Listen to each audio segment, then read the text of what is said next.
Good morning guys, welcome to the vlog. I hope you guys all had a Merry Christmas. I did for sure. Got to hang out with the family. I kind of put the vlog down for a little bit and now we're back in full swing. We got some 350Z content. We have the black Miata back that I have to talk about, and we also have my Ecotech Miata that we did make a lot of progress on during the week that I've been off so far, and during Christmas a little bit. We have the motor in now, but I'll be talking about that towards the end of this video. Ooh, we just gotta give the daily appreciation though. Honda gang, Honda gang. Anyway, so the black Miata has been off the channel for a little bit, and the reason being is because I had a mistake, my first wreck on track, and it's pretty much an amateur mistake here. I was like going on track and literally the tires were too cold. I took the turn too fast and I slid into the wall. It's not too bad. The fender was completely destroyed, so I replaced that. And then the car's just out of alignment now. So what we're gonna be doing is taking the black Miata over to the alignment shop to get it realigned. And then after that, we're gonna be taking the 350 over to CounterSteer, which is a great shop. They do basically all work on any Nissan, like 350Z, Gs, anything like that, GTRs, older R32s, R33s.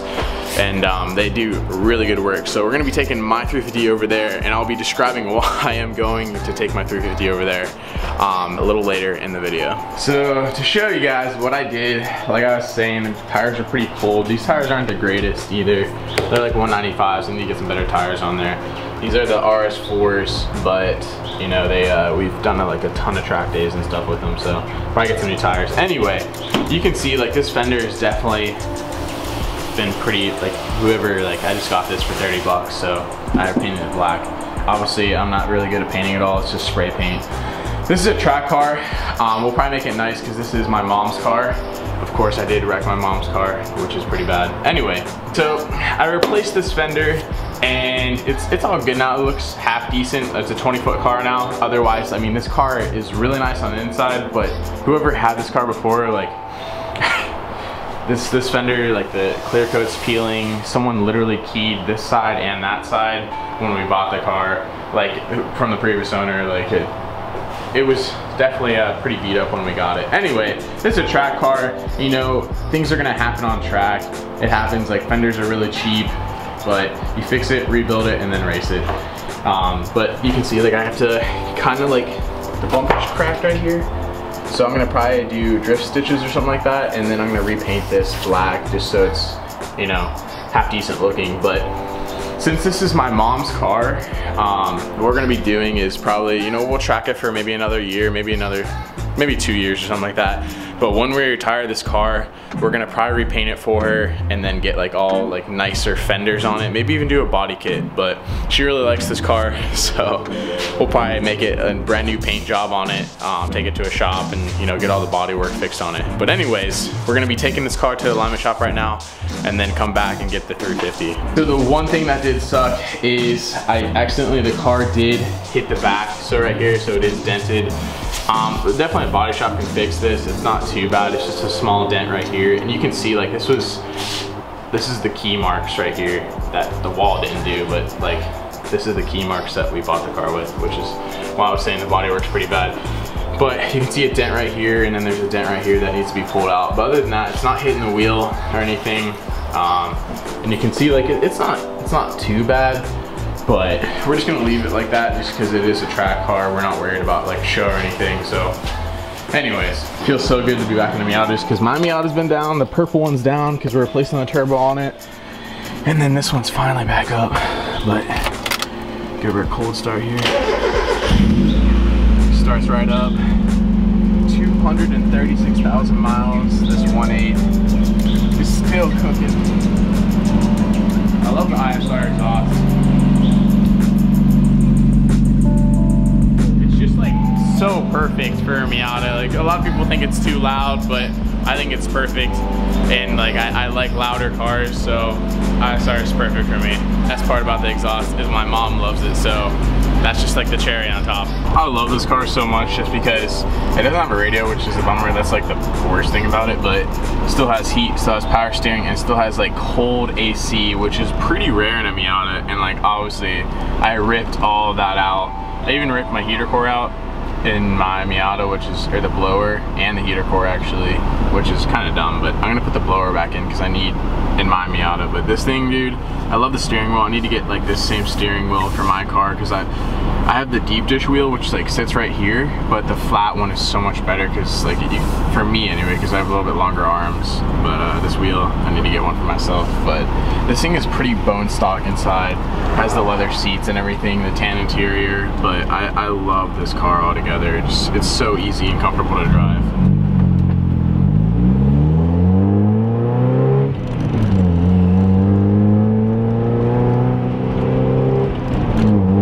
You guys can tell probably, if I let go of the steering wheel, and you can see like I'm going straight, the car will want to go right. You can see how it shifts right a little bit. It's because like the alignment's off, obviously. So it's a bummer, but we're gonna go get it fixed. All right, boys, we made it, and I got to give a big shout out. And you guys can see that long tire and brake. That's where I take all my cars for alignment.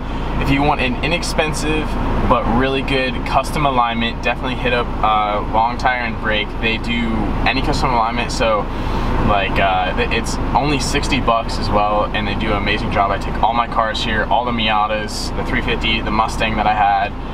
They do an amazing job, really quick, great customer service. But anyway, I'm gonna go in there, take care of everything, drop the car off, and then we'll head back. So we made it back from the alignment shop, and now it's time to talk about the 350. So, as you guys can see, or probably saw in the last couple clips, you see stock 350Z wheels, and you're probably like, dude, you just got RPF ones, why do you need that? You have SSRs, why do you need stock wheels? Well, like I said, I am gonna be drifting the 350Z. That's the reason I got it. So I do have a drift event, my first ever drift event, January 13th. And I am unbelievably so stoked. So I picked up these wheels because I can just thrash on them. I don't care about them. They can go on and off the tire machine, so they can, you know, swap tires off. I'm gonna shred on them. So that's the reason I got these. I picked them up for like 200 bucks or something like that. Really cheap. Anyway, but before we have to do that, I have to take the car over to get fixed because the car currently has with every 350Z guy probably out there that knows, these things have 350Z oil consumption issues, which my old galley gaskets are probably bad, so I ordered some new ones, but it's like a 14-hour job to do the full, if you guys know, like take the whole front end of the car off just to get to the gasket. So I really don't want to do that.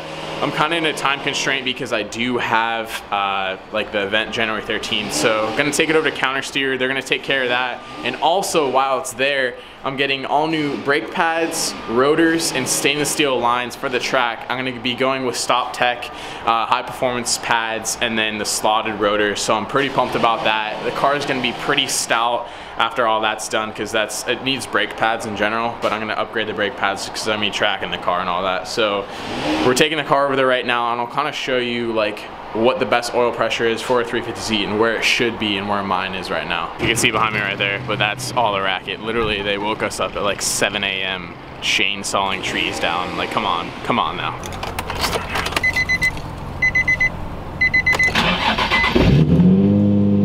Oh, the BQ sound.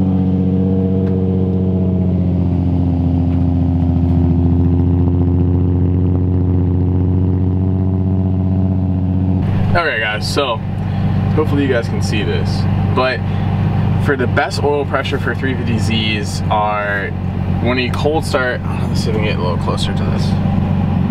Okay, it's a little bit better.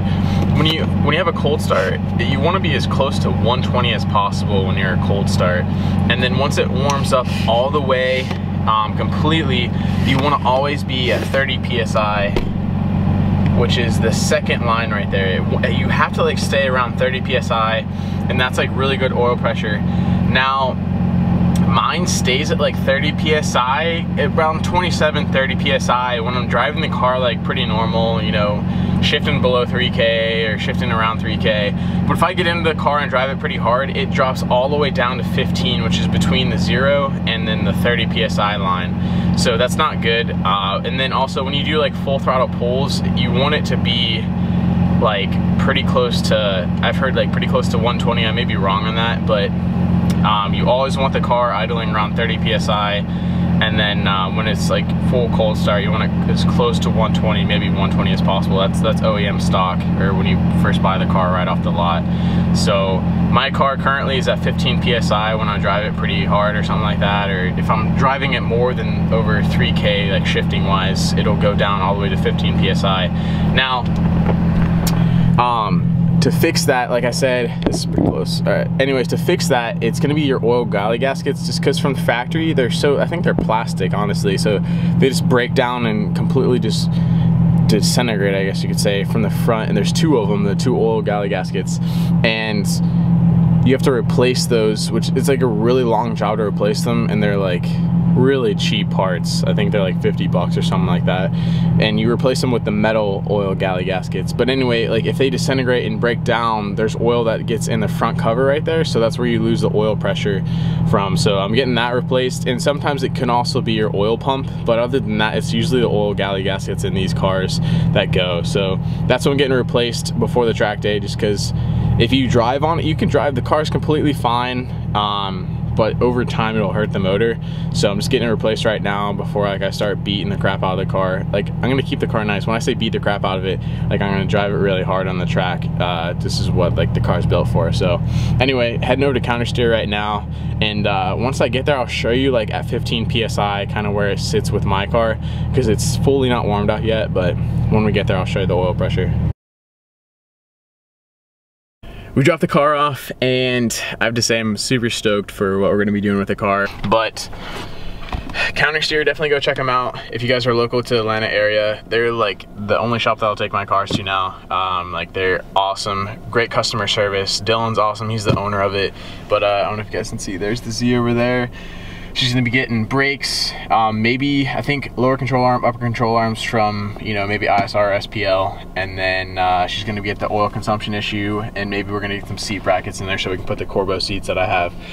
But definitely big thanks to Dylan. I don't know if he's gonna be watching this at all, but thank you, man. Like, customer service is awesome, and then like, they work on Z's, G's, and if you check out their website or Facebook, I think it is, I'll throw the link down in the description below to check them out. But great guys, and they're like, I can't get over like the customer service that they have and the quality of work that they do. But anyways, guys, super stoked for the Z. So we made it back, but boys, I am so stoked to, you know, just get the 350 back. I know it's a bummer that it has oil pressure issues. I just got it, but I mean, it's a common, this has 90,000 miles on it.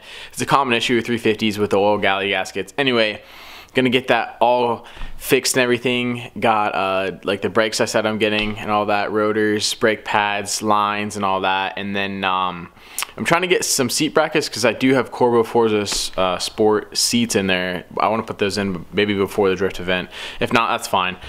But boys, January 13th, put that on your calendars if you guys are local to Georgia. iTrack Motorsports, maybe I'll see some of you guys out there. It's a drift clinic, so it's like beginners or novice and intermediate level. Like I said, my first drift event, so I'm so stoked. I was talking with a few guys, I think my co-driver, he said like, he's seen me drive before, and he said like maybe I'll be able to link the course by the end of the day, that would be like really cool. But a lot of Miata content coming, as we do have the black Miata, the dad Miata back, and then also my car is almost finished with the 99 motor, so I'm stoked to have my car back, because I have not driven that car in so long. But my camera's about to die, so as always, GPG, like, comment, and subscribe, and peace out, guys. See you in the next one.